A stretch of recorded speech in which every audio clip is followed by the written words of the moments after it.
Gospel of St. John, chapter 13, verses 16 to 20.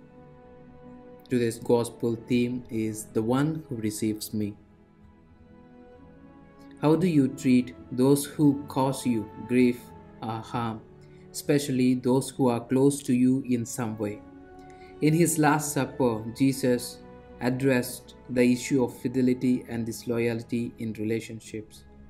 Jesus knew beforehand that one of his own disciples would betray him.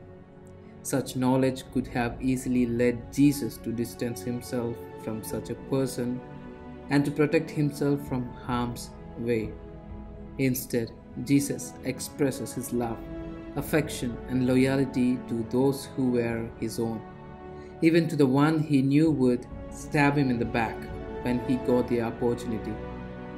Jesus used a quotation from Psalm chapter 4 verse 9, which describes an act of treachery by one's closest friend.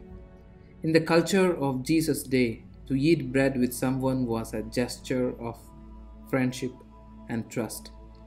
Jesus extends such friendship to Judas right at the moment when Judas is conspiring to betray his master. The expression "lift his heel against me" reinforces the brute nature of this act of violent rejection, love and loyalty that endure to the end.